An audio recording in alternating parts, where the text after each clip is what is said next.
Hello everyone, good morning, Miss Dewi, and good morning all friends. Thank you for the time that given to us. In this chance, we would like to present our presentation. But first of all, let me introduce myself and my partners. I am Agustina Zega, and there are my partners here, Mikaela Anggreni, Afaf Nurul Nisa, Zilan Aidir, and Wildan Ibnu.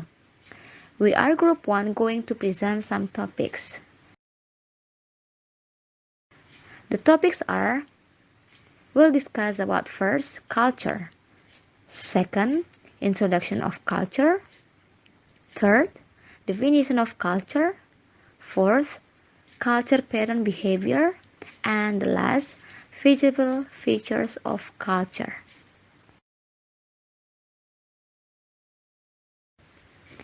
Okay, now it's time for me to explain about the first topic. 1. Cross-cultural understanding. What is cross-cultural understanding?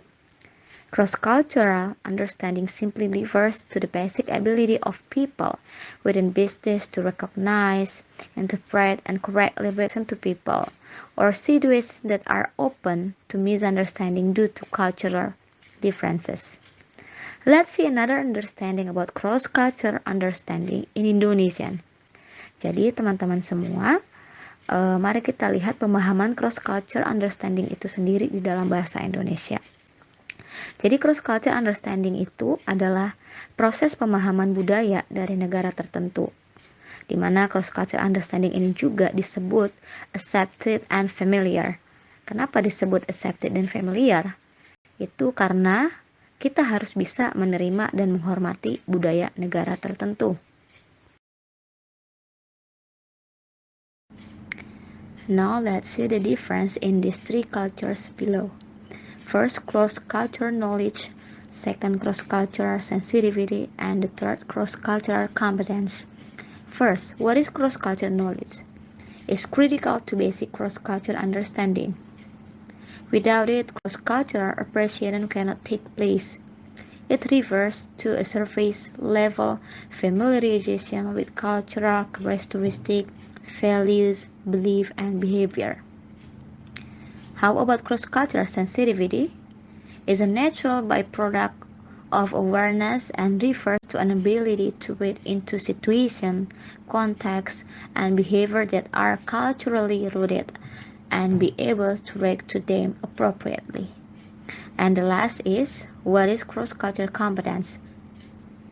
Should be the aim of those dealing with multicultural client, customer, or colleagues. Competence is the final stage of cross-cultural understanding. Jadi teman-teman, berdasarkan penjelasan barusan, kita bisa ketahui bahwa pengetahuan lintas budaya, sensitivitas lintas budaya, dan kompetensi lintas budaya itu sangat penting dan saling berhubungan. Kenapa? Karena pada pengetahuan lintas budaya itu kita belajar tentang pemahaman lintas budaya dasar. Jadi tanpa itu maka budaya tidak bisa diapresiasi dan tidak bisa terjadi. Karena ini kita belajar tentang karakteristik budaya, nilai-nilai, kepercayaan, dan perilaku. Dan untuk sensitivitas lintas budaya sendiri itu mengacu pada kemampuan untuk membaca situasi, konteks, dan perilaku. Dan untuk kompetensi lintas budaya menuju pada tujuan semua orang yang berurusan dengan klien, pelanggan. Karena kita juga manusia sosial, kan kita perlu memahami budaya-budaya seperti ini.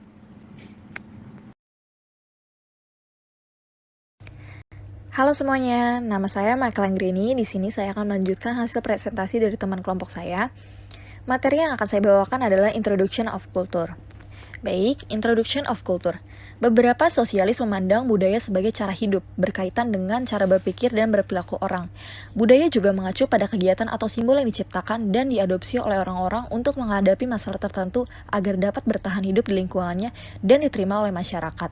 Lebih jauh, itu juga dapat menjadi alat untuk menyatukan masyarakat sehingga setiap orang dapat bersatu dengan memiliki budaya yang sama, arah yang sama.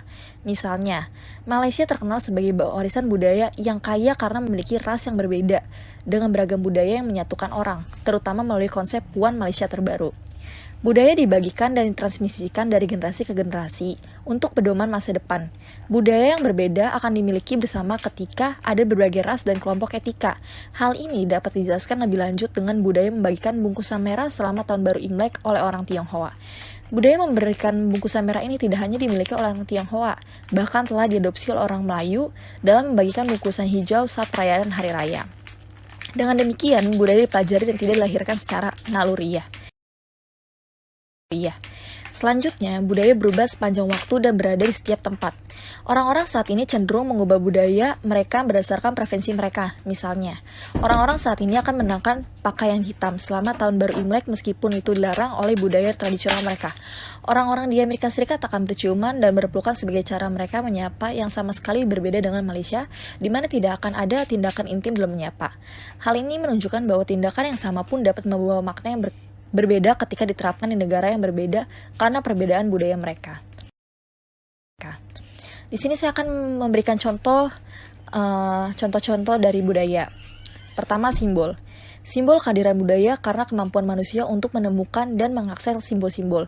Simbol adalah jenis objek nyata atau ide yang ditunjukkan orang dengan denominasi atau maksud. Simbol memungkinkan orang untuk mengategorikan pengalaman mereka dan memberikan darinya. Hal ini dapat ditunjukkan dengan simbol ayah dan mumi, yang tidak bisa begitu saja dialamatkan kepada siapapun, karena bayi sering mendengar kata-kata itu. Maka ia tahu bahwa kepada siapa ia harus berbicara dengan ungkapan-ungkapan ini. Yang kedua, bahasa. Bahasa adalah jenis simbol yang memungkinkan orang untuk berbagi konsep mereka, memungkinkan mereka untuk mempertimbangkan dengan bijak sebelum berinteraksi dengan orang lain. Ada bahasa verbal dan non-verbal. Bahasa dianggap sebagai simbol terpenting dalam mengekspresikan masa lalu, sentimen, dan pengetahuan kita karena bahasanya lurus ke depan dan mudah dipahami. Yang ketiga, nilai dan keyakinan. Nilai-nilai mewakili tata krama yang sempurna untuk menentukan keinginan terhadap keadilan. Benar versus salah dan baik ayat buruk. Nilai adalah gagasan tidak berwujud yang dapat membentuk perfeksionisme masyarakat. Sementara itu, nilai juga membentuk perilaku seseorang, dan orang akan menggunakan nilai-nilainya sebagai model untuk mengevaluasi sikap seseorang. Seperti yang diklaim oleh Talcott Parsons, nilai-nilai diserap oleh orang-orang sejak kecil melalui orang tua atau faktor lingkungan. Jadi dengan mengevaluasi sikap seseorang, orang dapat menentukan nilai-nilai dasar pada apa yang mereka pelajari di masa lalu. Yang keempat, norma. Norma mengacu pada harapan budaya mengenai tindakan apa yang harus dilakukan ketika menghadapi masalah. Norma juga bertindak sebagai standar untuk memberikan pedoman tentang apa yang benar dan apa yang salah, apa yang harus dilakukan atau dilarang oleh masyarakat. Meskipun hampir sama dengan nilai, namun norma menjelaskan bagaimana seharusnya seseorang berperilaku, sedangkan nilai hanya memberikan ide dan konsep mengenai perilaku. Dengan demikian, norma juga membentuk sikap masyarakat dan menentukan stabilitas masyarakat. Yang keenam, budaya materi. Selain hanya mengacu pada barang-barang fisik dan berwujud, budaya material juga mencakup proses pemanfaatan keterampilan untuk memproduksi barang-barang, menggunakan bahan-bahan seperti bahan mentah atau bahkan menciptakan melalui benda-benda yang ada. Hal ini dengan jelas menunjukkan bahwa budaya material tidak dapat dipisahkan dari teknologi yang mengacu pada literasi dan kearifan untuk menemukan, memperkenalkan, mengubah sesuatu untuk memaksimalkan penggunaannya. Sosiolog juga menyebut budaya material sebagai artefak karena perkembangan dan penggunaannya oleh manusia. Demikian penjelasan dari materi saya. Selanjutnya akan dijelaskan lagi oleh teman saya. Terima kasih. Halo semua, nama saya Alfaf Nurul Nisa. Saya akan melanjutkan presentasi dari teman kelompok saya. Saya akan membacakan tentang definisi dari kultur atau budaya. Definisi of culture is like an iceberg that is easy to see. It covers aspects of the visible and what to do and tables of working in other cultures. Jadi di setiap daerah ini pasti memiliki berbagai macam kebudayaan yang berbeda antara satu dengan yang lain. Di setiap daerah juga pasti ada yang memiliki ketidakcocokan kebudayaan antar sesama daerah di setiap wilayah, karena setiap daerah ini memiliki kebudayaan yang berbeda-beda.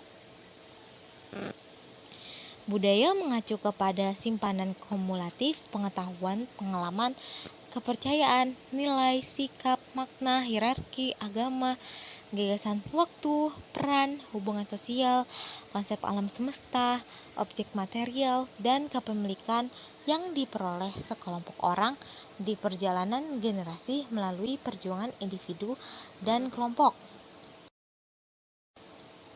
Budaya adalah sistem pengetahuan yang dimiliki bersama oleh sekelompok orang yang relatif besar. Budaya itu juga termasuk komunikasi loh. Budaya itu adalah cara hidup sekelompok orang dilihat dari perilaku, kepercayaan, nilai, dan simbol yang mereka terima. Umumnya tanpa memikirkannya dan yang diteruskan melalui komunikasi dan peniruan dari satu generasi ke generasi berikutnya. Jadi, budaya itu bersifat turun-temurun. Dilihat dari table diverse definition of culture refers to publication of Alfred Kober and Clyde Kluckhoff, American anthropologists, in 1959. Itu ada beberapa seperti topical. Culture consists of everything on a list of topic or categories seperti sosial organisasi, religion, atau ekonomi. Ada juga historical. Culture is social heritage or tradition that is passed on to future generation. Ada juga behavioral. Culture is shared, learned human behavior, a way of life. Lalu ada normative. Culture is ideal, values or rules for living. Lalu ada fungsional. Culture is the way humans solve problem of adapting to the environment or living together. Lalu ada mental. Culture is a complex of ideas or learned habit that inhabit impulses and distinguish people from animal. Lalu ada structural. Culture consists of pattern and interrelated ideas, symbol, or behavior. Itu dari table diverse definition of culture refers to publication of Alfred and Clyde Kluckhoff. Jadi disimpulkan dengan gampang, budaya adalah keseluruhan sikap dan pola perilaku serta pengetahuan yang merupakan suatu kebiasaan yang diwariskan dan dimiliki oleh suatu anggota masyarakat tertentu. Budaya memengaruhi banyak aspek kehidupan, diantaranya agama, adat istiadat, politik, bahasa, pakaian, bangunan, hingga karya seni. Jadi, kebudayaan merupakan sesuatu yang akan memengaruhi tingkat pengetahuan dan meliputi gagasan yang terdapat dalam pikiran manusia, sehingga dalam kehidupan sehari-hari, kebudayaan itu bersifat abstrak. Sekian dari saya. Selanjutnya presentasi akan dilanjutkan oleh teman saya. Terima kasih.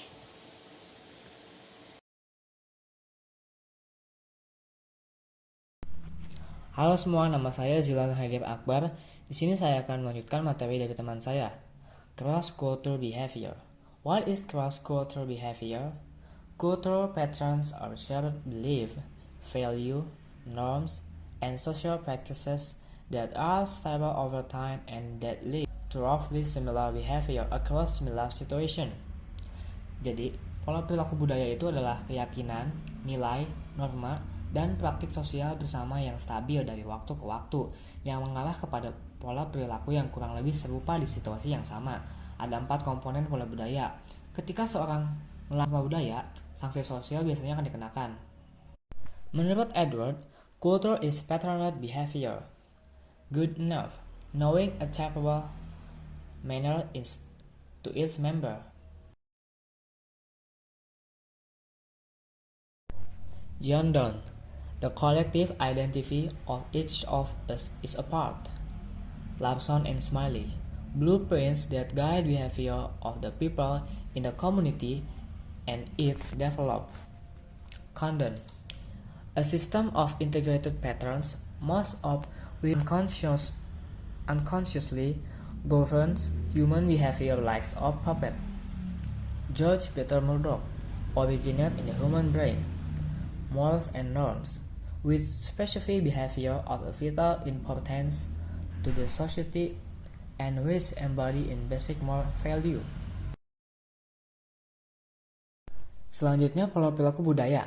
Pola perilaku budaya adalah seperangkat aturan yang mengatur perilaku sekelompok orang yang terorganisir berdasarkan their tradition, costume, habits, belief, geographic location, and experience untuk membentuk model perilaku.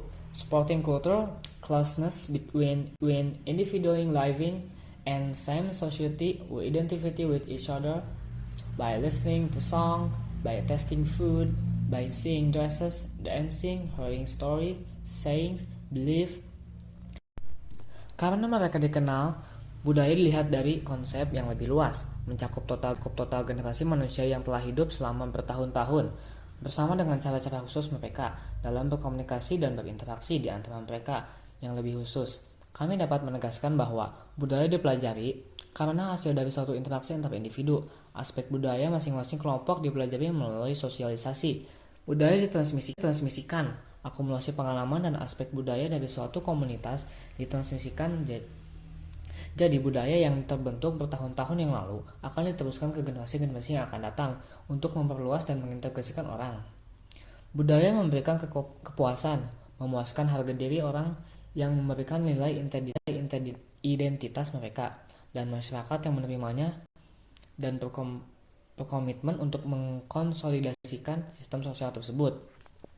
Untuk materi selanjutnya akan dibacakan oleh teman saya. Terima kasih.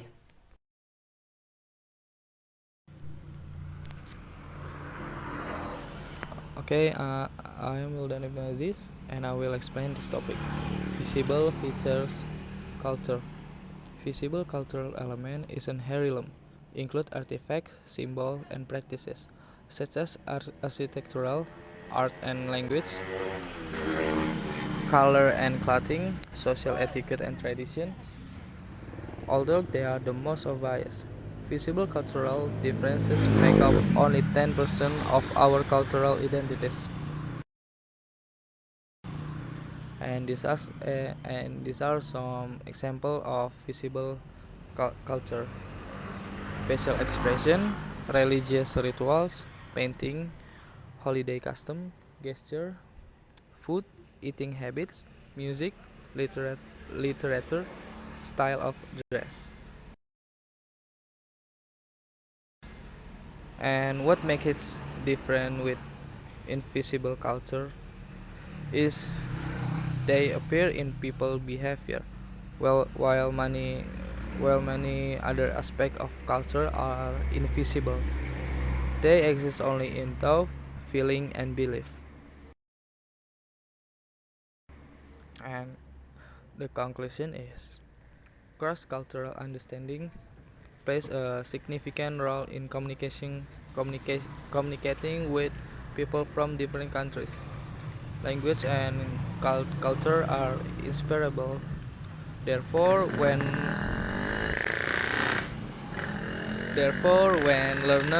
learners learn a language, at the same time they should learn the culture where the language is from, in order to avoid miscommunication and misunderstanding. And that's all about our presentation. If there is something that needs to be discussed, let us know. You may send your question on WhatsApp group. May all those we have shared be beneficial for all of us. Thank you.